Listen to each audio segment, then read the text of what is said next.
Bom dia, graça e paz, sejam todos bem-vindos. No nome de Jesus, esse nosso devocional, nós estamos aqui para juntos fazermos a nossa vida e mantermos a nossa fidelidade no momento de meditação da palavra de Deus. Então, quero convidar você para se juntar a mim nesse devocional, nessa manhã de segunda-feira. Hoje já é o dia 17 de outubro de 2022 e nós já estamos no capítulo 4 de 1 Tessalonicenses. Então, já quero convidar você a pegar a sua Bíblia para juntos fazermos a leitura, a meditação e avançarmos no nosso propósito. Amém? Vamos lá? Primeiro passo, nós já sabemos a oração. Quero pedir para você, me acompanhar na oração para orarmos juntos. E bom dia, Patrick, seja muito bem-vindo. Nós já estamos avançando, né? Já estamos aqui para nós fazermos a nossa leitura. Vamos orar juntos? Pai, muito obrigada. No nome de Jesus, eu te adoro, Senhor. E eu reconheço a sua grandeza, a sua misericórdia, a sua longanimidade, a sua bondade. Eu te agradeço por ser tão bom, Senhor. Se não fosse a sua bondade e a sua fidelidade, o que seria de nós? Por isso eu quero reverenciar a sua presença santa, a sua presença grandiosa e dizer que para nós, para mim, Senhor, é um privilégio ser sua filha, é um privilégio fazer parte de tudo isso. Eu quero te louvar, eu quero te bendizer, reconhecer que dependo do Senhor, eu dependo da vida que há em ti. Por isso eu quero te bendizer. Eu quero dizer que eu creio que o Espírito Santo de Deus está abrindo o nosso entendimento, iluminando o nosso espírito, né? Para que nós venhamos a aprender cada vez mais da tua palavra. Eu te agradeço no nome de Jesus por tudo isso, em nome de Jesus. Que nós tenhamos um excelente dia na presença do Senhor, que nós saímos daqui edificados, fortalecidos, acrescentados por causa da palavra de Deus.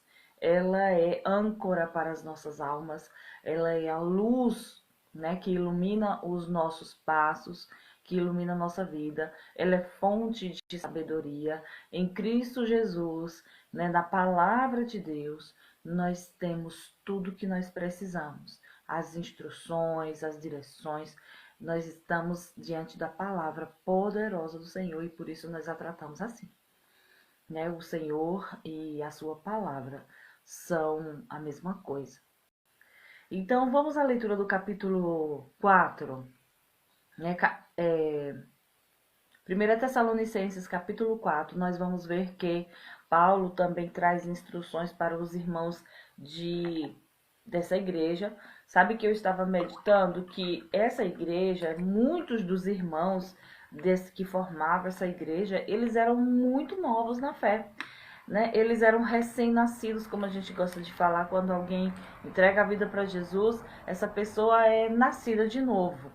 E ela tem eles tinham, muitos deles, dias de nascimento na fé, né? Dias de caminhada cristã, e eles estavam enfrentando severa perseguição, porque eles estavam ali no meio daqueles judaizantes e eles estavam perseguindo a fé desses irmãos. Então, Paulo escreve para fortalecer os irmãos na fé. Eles entenderam errado também aquele ensino de que Jesus voltaria para buscá-los, e eles simplesmente queriam ficar dentro da igreja, esperando Jesus vir buscá-los, e eles não estavam buscando trabalhar e nem desenvolver algum projeto, apenas estavam firmes na esperança de que Jesus vinha. Eles estavam também firmes no amor ali, né, na prática do amor uns para com os outros, e também eles estavam, Paulo elogia a fé que eles têm. Mas estavam, gente, em meio a severa perseguição mesmo, né? Então, eles estavam enfrentando muita coisa, apesar de seu pouco tempo de caminhada cristã, né?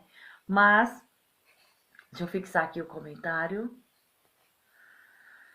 estavam firmados. Aí quando Paulo escreve para eles sobre coisas importantes, né, para eles observarem, para eles prestarem atenção, e quando chega aqui no capítulo 4, ele vai começar a falar a respeito de coisas que eles perguntaram. Por exemplo, eles não entendiam o que acontecia com as pessoas que morriam, né? Tipo, e os que morreram? Porque eles estavam diante de severa perseguição. Tinha muitos cristãos que eram mortos ali por causa da ferrenha perseguição. E eles queriam saber, se Jesus Cristo voltar, o que acontece com aqueles que morreram porque eles estavam esperando ser, né, vir buscar, Jesus viria buscar. E aí Paulo escreve para tirar essas dúvidas desses irmãos. Se você tem dúvida a respeito disso, você também pode aprender um pouco mais com essa leitura do capítulo 4. O que acontece com quem morre na fé, com quem morre crendo em Jesus? Não sei se você sabe, mas Paulo traz algumas instruções muito importantes aqui. Vamos ler?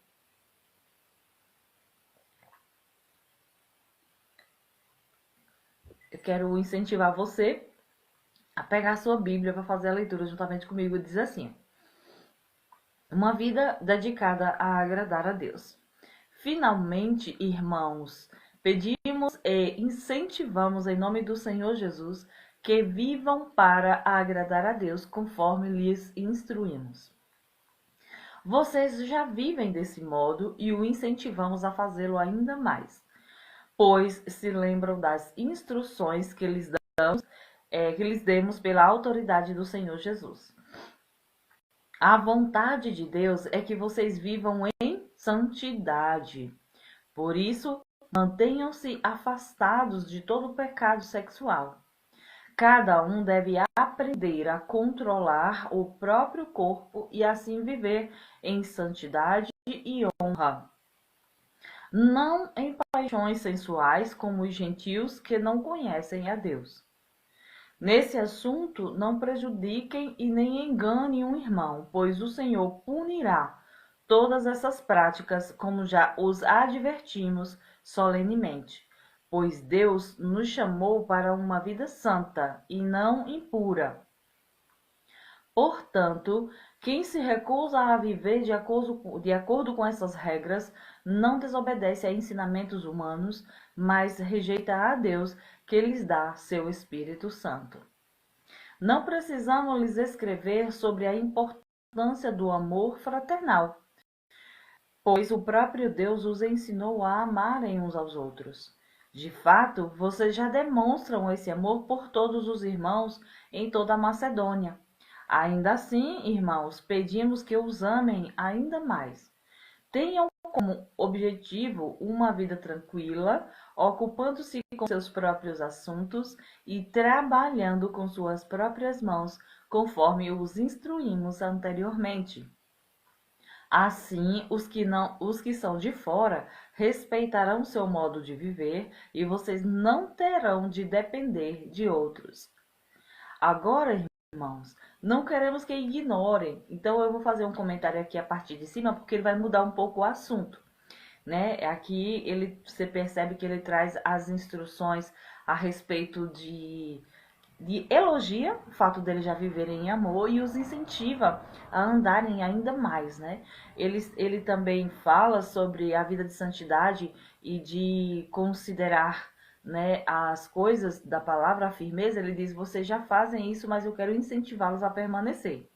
E depois ele entra no aspecto do trabalho, porque como eles estavam vivendo dependendo de outras pessoas, eles viravam um peso para que outras pessoas tivessem que sustentar. Porque muita gente acreditou simplesmente que não precisava mais trabalhar, uma vez que Jesus já viria buscá-los, eles ficaram lá dependendo de outros irmãos e eles se tornaram então um peso. Isso trazia uma má reputação para os de fora. As pessoas de fora estavam vendo eles de outro modo. Então, vale ressaltar que não eram todos, eram alguns, mas havia esse pensamento, né, essa ideia predominando lá na igreja. Então, ele orienta: não, cada pessoa deve ter como objetivo uma vida tranquila, ocupando-se com seus próprios assuntos e trabalhando com suas próprias mãos, conforme lhes instruímos anteriormente. Então, Paulo já tinha escrito para eles, já tinha orientado eles a respeito de como eles deveriam viver e que eles deveriam trabalhar com suas próprias mãos, né? Tipo assim, desenvolver alguma atividade para que eles viessem ter o sustento deles, para que eles viessem ter os recursos deles, né? Para que não vivam dependendo de outros irmãos. Outros irmãos, ele critica a ociosidade, inclusive ele ressalta que a ociosidade, o fato de não querer ser produtivo, não querer trabalhar, ele também não deveria ser orientado, não deveria ser ajudado para não incentivar essa pessoa a ficar ociosa o tempo todo, né? Que ela deveria buscar uma forma, uma ocupação para poder trazer o sustento, não só para ele mesmo, mas também para ter o que dividir com as outras pessoas. Aí ele diz assim, se vocês fizerem dessa forma, os que são de fora respeitarão seu modo de viver e vocês não terão de depender dos outros, né? E aí, agora ele entra no assunto da ressurreição dos mortos. Vamos ver?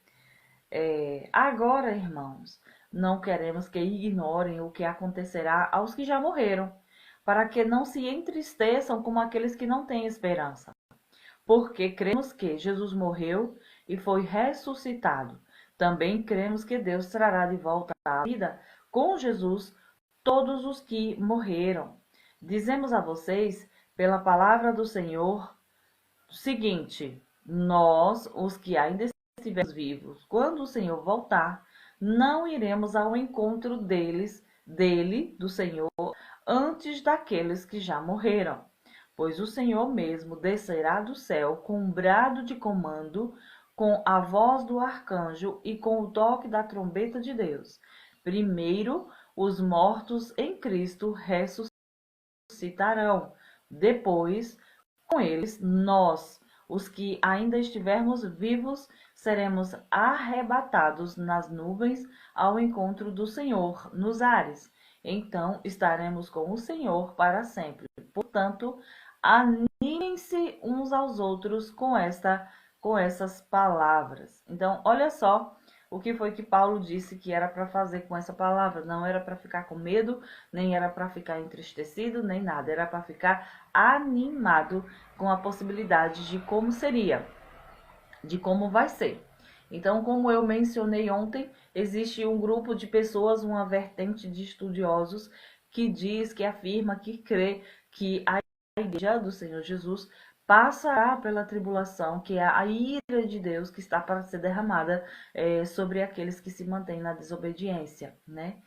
E que outra vertente, né, outro grupo de pessoas acredita que não, que antes que a ira de Deus seja derramada sobre a terra, nós seremos tirados que creem. Nós acreditamos assim, né? Nós somos os chamados pré-tribulacionistas, que nós acreditamos que antes da tribulação, o Senhor Jesus virá nos levar daqui.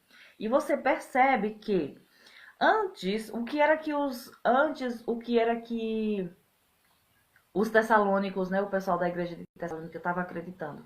Eles estavam crendo que logo, logo Jesus voltaria para estabelecer o seu reino milenar. Só que tem um evento anterior à segunda vinda de Jesus para estabelecer o seu reino milenar, né? O dia do Senhor é diferente do dia de Cristo. O dia do Senhor, a expressão dia do Senhor quer significar o dia em que Jesus volta para estabelecer o reino milenar, né, quando todas as nações irão ser reunidas para um julgamento que chamamos de quando Jesus vem e pisa sobre a terra para estabelecer o seu reino. Ele vai começar a estabelecer o reino milenar. O outro evento é um evento que é anterior a esse, que é quando Jesus vem buscar os seus. Lembra que ontem nós lemos falando que que Jesus veio nos livrar da ira que está por vir, da ira vindoura? Então, nós não fomos alcançados por Jesus para passar pela ira. Então, são versículos como o de ontem, né, que eu até mencionei. Se você deseja saber, você pode ler o capítulo 3, ou então acompanhar lá a leitura que nós fizemos. Que nós fomos chamados para ser livres da ira. Não faz sentido Jesus vir nos alcançar e depois deixar a gente aqui para participar da tribulação que vai vir, né? Que chama de ira. Então, ele explica exatamente como vai ser. Ó, aqui no capítulo 13, ele começa a explicar. Para que ele vai explicar? Para que as pessoas não se entristeçam. Eles estavam entristecidos, sem entender como era, o que era que tinha acontecido com as pessoas que morreram, né, por causa da perseguição e estavam crendo. O que vai acontecer? Eles vão perder o privilégio daquilo que Deus tinha prometido, e ele escreve para explicar. Não, irmãos, não vão perder. Porque assim, quem morre em Cristo, quando Jesus vier buscar os seus, que isso é o arrebatamento, né? É quando Deus será tirada daqui da terra, para que depois venha a ira. Então, quem morre em Cristo, quem morre crendo no Senhor Jesus, essa pessoa vai ser ressuscitada para subir até Jesus nas nuvens, no arrebatamento, e ela vai primeiro do que aqueles que estiverem vivos. Então, será um evento estrondoso, será um evento bem diferente, porque os túmulos vão precisar devolver os corpos das pessoas que morreram em Cristo, e essas pessoas, depois do comando, né, do brado de comando, aqui já diz, né, que vai ter um evento que é uma voz de comando. Eu lembro quando eu leio essa passagem, eu lembro como Jesus, quando foi ressuscitar Lázaro, ele disse: Lázaro, saia para fora.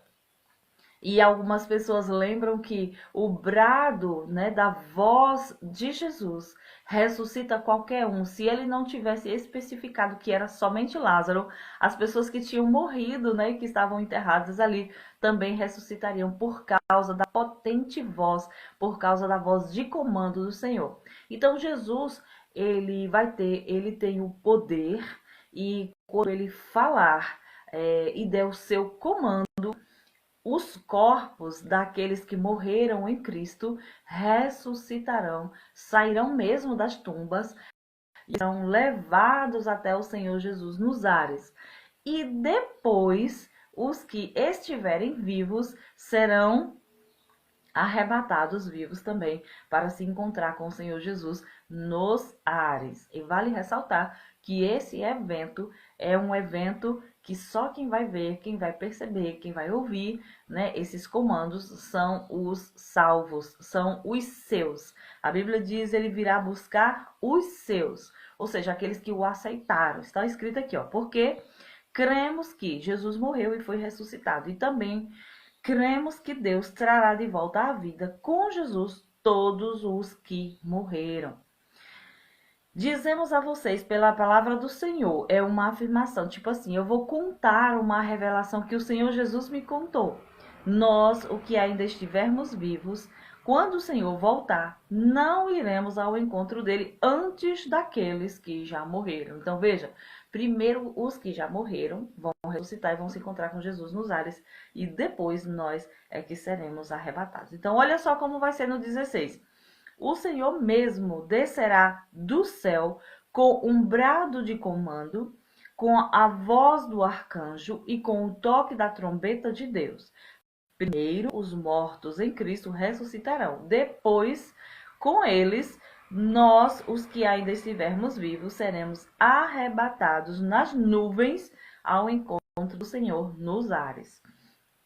Então, estaremos com o Senhor para sempre. Percebe que não é o julgamento das nações? Não é a segunda vinda? Você percebe que não é a segunda vinda? Não é o momento em que Jesus vai exercer o reino milenar?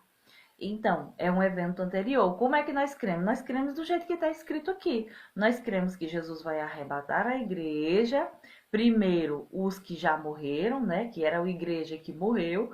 Tipo, fulaninha que era salva, era cristã, mas morreu há não sei quanto tempo.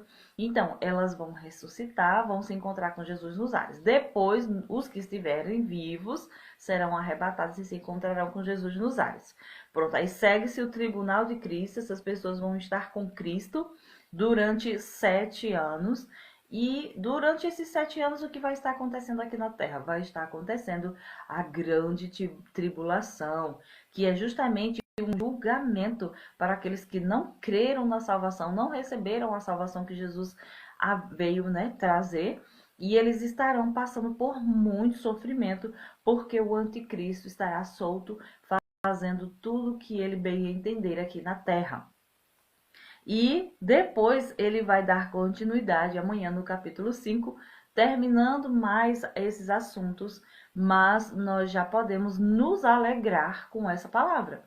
Por quê? Aqui diz assim: o objetivo de Paulo escrever isso foi para que vocês se animem uns aos outros, ou seja, animem uns aos outros para continuar firme na caminhada, porque vale a pena a gente continuar. O pastor Adriano está colocando aqui a outra referência que vai ajudar você a compreender esse assunto, se você desejar, né, aumentar o seu entendimento.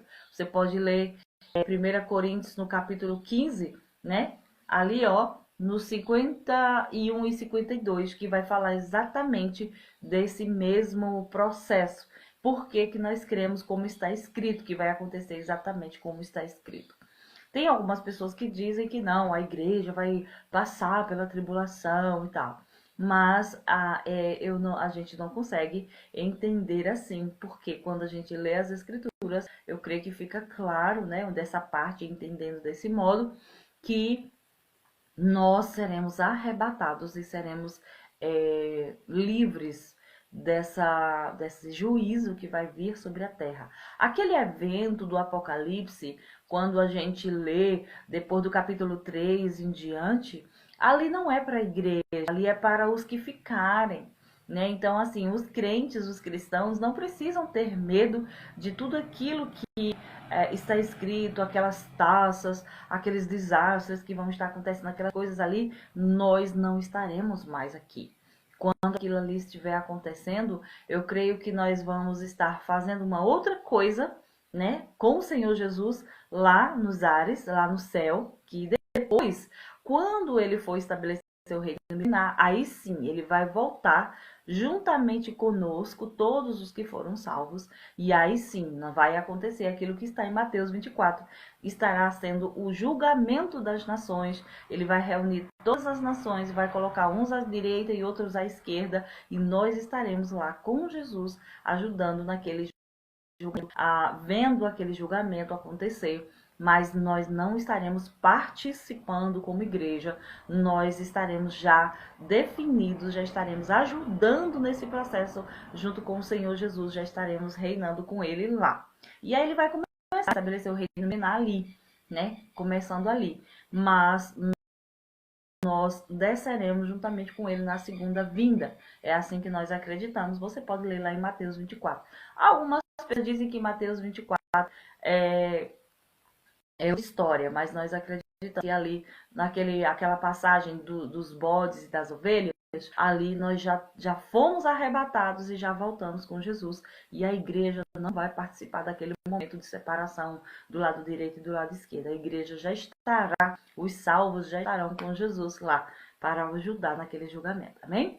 É assim que a gente acredita, porque é assim que a gente entende nas escrituras.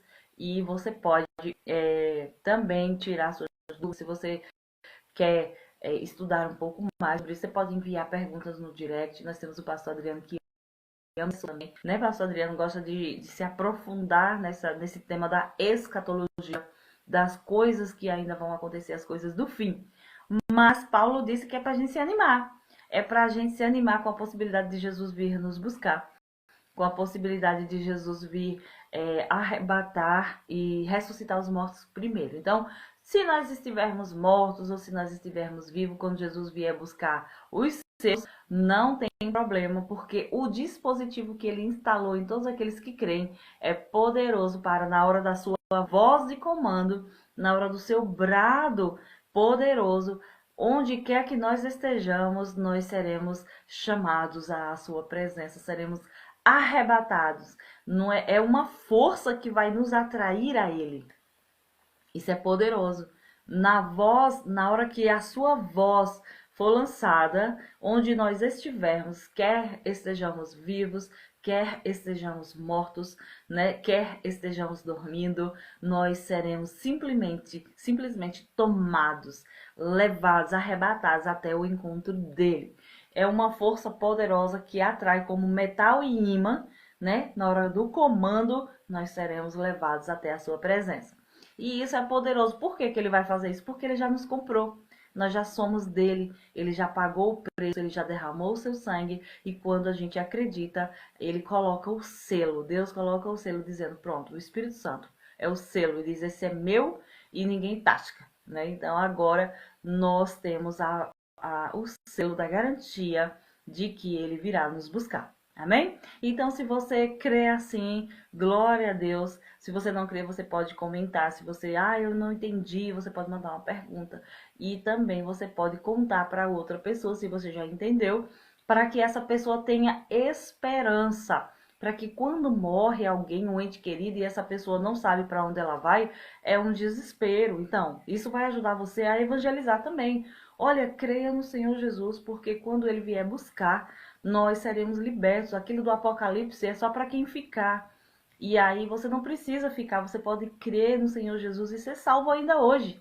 Ser salvo, ganhar o selo para não participar daquele momento de ira, daquele momento de julgamento que Deus vai enviar. A ira de Deus vai vir sobre o pecado, sobre a iniquidade, sobre toda a imoralidade que as pessoas insistem em permanecer, né?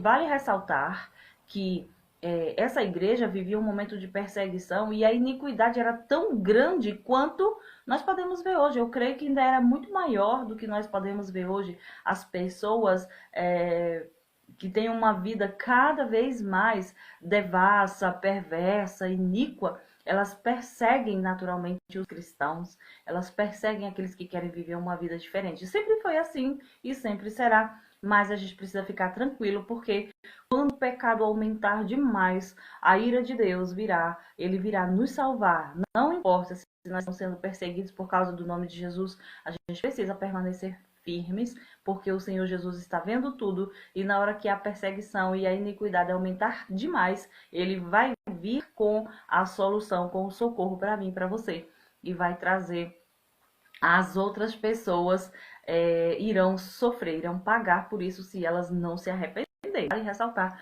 que não importa a vida que elas levaram, se elas arrependerem-se e crerem no Senhor Jesus, ele também vai salvá-las. E isso é maravilhoso para a gente poder propagar a mensagem do Evangelho, as boas novas de Cristo, para que essas pessoas sejam salvas. Amém, meus irmãos? Então, essa palavra é para estimular, para a gente se animar e estimular também o evangelismo, né? Estimular a propagação de Cristo, das boas novas de Cristo. E as pessoas possam ser libertas, né, livradas dessa ira que está por vir. Amém? Então, essa palavra é para dar ânimo a você e a mim. Permanece firme, permanece crendo, porque Jesus está preparando tudo para nós, para vir nos buscar. E nós não sabemos o dia, então continue trabalhando, continue com seus projetos, porque o Senhor é poderoso. Uma coisa que ele falou para essa igreja: continue trabalhando, porque você não sabe o dia nem a hora, né? E então você precisa estar firme. Amém, meninos? Eu lembro que a minha mãe falava uma coisa muito importante. Ela olhava assim e dizia bem assim: meninas, eu nunca imaginei de ver vocês grandes, porque eu achava que o mundo ia se acabar, porque as doutrinas erradas, os ensinamentos errados trazem muita confusão no meio do povo que crê, no povo de fé. Muita gente fica marcando data de arrebatamento, a data em que Jesus vai voltar, e não é bíblico. E esses ensinamentos errados, eles causam muitos problemas. As pessoas, muitas delas, ficam pensando: para que trabalhar? Para que uma construção de uma nova igreja? Para que evangelizar? Para que é uma faculdade de 4 anos, se Jesus vai vir nos buscar? A gente precisa continuar, porque nós não sabemos quantos anos, quanto tempo vai levar para Jesus vir nos buscar. Ele virá? Virá. Não importa o tempo que demorar, mas ele virá. Então, o que é que nós precisamos permanecer? Permanecer fazendo aquilo que ele nos orientou a fazer. E minha mãe dizia que o entendimento errado era de que logo, logo aquilo ia acontecer. E ela achava que qualquer hora. Então, ela não tinha muita perspectiva, muito de projeto futuro. Mas Deus coloca trabalhos no nosso coração, projetos, grandes construções para ajudar os necessitados, para construir uma igreja, para levar a palavra para as pessoas, para iniciar novas obras. E se a gente ficar pensando que vai ter um arrebatamento ou que Jesus vai voltar para estabelecer o reino milenar, a gente vai achar, não vou fazer nada não, porque logo, logo tudo isso vai passar, né? E isso não é certo. Você vê que o Paulo escreve aqui e diz para eles, continuem a trabalhar, para que vocês tenham uma boa reputação e uma vida tranquila. Não é para a gente viver sem ter o que comer, porque não trabalhar. Já imaginou? Não, nós vamos avançar, nós vamos continuar crendo, nós vamos continuar fazendo aquilo que o Senhor Jesus espera de nós. Amém? Então seja fortalecido com essa palavra, continue firme no caminho do Senhor, porque Deus é poderoso para nos tirar daqui. Quando tudo começar a ficar muito terrível, Ele vai sim nos arrebatar. Então continue avançando, continue propagando as boas novas, continue evangelizando, continue firme, lendo sua Bíblia, adorando o Senhor Jesus, frequentando os cultos, porque Deus está cuidando de nós. Deus está cuidando do seu povo. E na hora certa, Ele vai fazer aquilo que é necessário fazer. Amém? A palavra nos anima. Amanhã nós vamos ver outras instruções a respeito dessa questão da vida, de como vai ser no fim. Amém? Então, quero convidar você também para vir amanhã, né? Para a gente poder juntos fazer essa meditação. E agora chegou a hora de você aplicar. O que você não sabia a respeito desse assunto que agora você precisa considerar como verdade? Eu não sabia disso. Então escreve uma aplicação aqui, ó. Passo de número 3. É a aplicação. O que era que eu não sabia? Tem alguma verdade para eu acreditar nesse texto? Tem algo que eu preciso considerar? Então, se você não sabia, se você não entendia assim, você pode dizer, rapaz, eu não entendi assim, a partir de agora eu creio assim, assim, assim. Então, você pega no passo de número 4, você memoriza um versículo para ficar lembrando, né? Para trazer a sua memória, para você não se esquecer. O Senhor Jesus virá nos buscar, né? E os mortos ressuscitarão. Porque às vezes a gente pensa assim, se eu morrer, como? Era o caso deles, né? Da Tessalônica. Eles diziam, se a gente morrer e Jesus não chegar, o que acontece? Eu vou para onde? Vou ficar fazendo o quê? Não importa. Se nós estivermos mortos, seja debaixo da terra, seja na água, seja onde for, na hora do brado, da voz de comando do Senhor, nós iremos ser ressuscitados. Ele vai nos dar vida novamente e nós voltaremos a estar junto com Ele para sempre, com o Senhor Jesus para sempre. Então, fica crente, fica firme, porque Deus está cuidando de nós. E eu quero que com essa palavra você se anime e tenha um excelente dia, uma excelente segunda-feira, uma excelente semana, para que você persevere. Né? O irmão Sérgio está fazendo um comentário aqui que ele diz assim, a grande tribulação Deixa eu ver, cadê meus óculos que eu não estou entendendo. A grande tribulação, nós não vamos mais estar aqui na terra. Exatamente, na grande tribulação. A Bíblia fala que terá 3 anos e meio de tribulação e mais 3 anos e meio de grande tribulação. Ou seja, o rigor, a perversidade vai ser muito grande. A Bíblia diz, inclusive, que será um tempo tão difícil que se o Senhor não apressasse o tempo, não restaria ninguém de tanto sofrimento que vai ser a grande tribulação. E nós, a igreja, não estaremos lá participando dessa grande tribulação. Então, quando você lê Apocalipse ali e você fica, ai meu Deus, como vai ser? Vai ser terrível, eu tenho medo do Apocalipse. Não é para crente. Aquelas coisas que você tem medo lá Não é para a igreja, não é para os que estão crendo, é para aqueles que ficarem, os que não se arrependem, os que não aceitam o Senhor Jesus.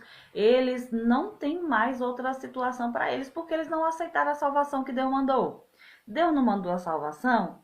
Então, a gente pega a salvação. Quando a gente está se afogando e chega o salva-vidas, a gente vai dizer, não salva-vidas, deixa que eu me salvo sozinho. Não, a gente aceita a salvação, né? A gente aceita a ajuda do salva-vidas. E Jesus é como o salva-vidas para a humanidade, porque essa humanidade ela está condenada. Nós estávamos condenados e Jesus veio e quando nós acreditamos nele, ele nos salvou. Por isso que ele é o Salvador, por isso que ele é aquele que salva todos os que creem. Porque toda a humanidade já estava condenada a ir para o inferno, a se perder. Mas Jesus salva todos aqueles que creem nele. Então, se você acredita, hoje ainda ele te salva. É só você acreditar, entregar a sua vida para ele e dizer, Senhor Jesus, eu me arrependo da vida que eu levava e agora eu creio em ti, eu entrego a minha vida para ti. E a gente será salvo daquele tempo de ira. Então, a Bíblia, Deus é um Deus tão bom que ele já deixa escrito as coisas como vai ser. Deus não poderia esconder e ficar sendo um mistério? Não, eu acho. As pessoas, muita gente que não lê a Bíblia, que fica sem saber disso, diz assim: não, Deus é amor, Deus é bom, e ele não vai deixar isso acontecer com a gente, não. Só que Deus é justo, ele é tão bom porque ele é justo, e ele vai fazer exatamente do jeito que ele avisou, do jeito que ele falou, do jeito que está escrito, porque ele não vai escrever uma coisa e fazer outra coisa, que ele não é como os homens. Então, ele, do jeito que ele falou que vai acontecer, vai acontecer. Amém? Isso é uma segurança para nós. É uma segurança você ter um Deus que não muda o tempo todo. Já imaginou se Deus fosse que nem os homens, que falam que vão fazer uma coisa e depois não faz? Só que Deus não é assim. Deus é justo, santo e reto, e ele é bom, ele é amor, e o amor ele tem essa característica. Quando ele disse para Adão, Adão, não coma, porque se comer você vai morrer. E aconteceu exatamente como ele falou. O Adão pecou, desobedeceu, por isso perdeu toda e a morte entrou no mundo por causa da desobediência de Adão. Então, ele mandou o último Adão, que é Jesus, e esse último Adão está restaurando todas as coisas, começando pelas pessoas. Então, se você crê hoje ainda, você ainda vai ser livre, liberto, vai ser salvo para não passar por esse tempo de ira que vai vir, por esse tempo de tribulação. Amanhã nós vamos dar continuidade nesse pensamento, mas graças a Deus que nós já entendemos que assim o Senhor fará, e Ele nos livrará dessa grande tribulação. Amém? Ele nos livrará dessa ira que está por vir. Pega esse versículo, né? Ontem também nós lemos um versículo que diz que o Senhor vai nos livrar dessa ira. Lá no final do capítulo de ontem, que eu não me lembro agora qual era o versículo, mas lá no final, se você não leu ontem, leia, que ele diz também que nós seremos tirados daqui antes de começar a tribulação. E é por isso que nós acreditamos assim. Eu quero dizer para você que é um prazer servir vocês, estar com vocês, poder compartilhar da fé com você, poder compartilhar do entendimento da palavra com você e junto nós nos edificarmos. Então isso é bom para você falar com seus parentes, falar com seus amigos, fala com quem você conhece, fala para todo mundo que você puder. Olha, você pode aceitar o Senhor Jesus e ser livre dessa ira que está por vir. O Apocalipse, como a gente fala, é para quem fica e não para quem está com Jesus. A Vitória, ela faz um comentário, ela diz assim: eu não consegui entrar mais cedo, eu vou assistir logo mais. Ok, Vitória, eu entendo e obrigada pela sua companhia, viu? A gente se vê amanhã no nome de Jesus, se o Senhor não nos arrebatar antes, né? Se o Senhor Jesus não vier nos arrebatar antes, amanhã a gente se encontra. E assim nós vamos permanecendo dia após dia, para que nós possamos permanecer firmes na fé. Beijo no coração de vocês, vejo vocês amanhã no nome de Jesus. Tchau, tchau, obrigado pela companhia. Amém. Obrigada para você também. Excelente dia, excelente semana.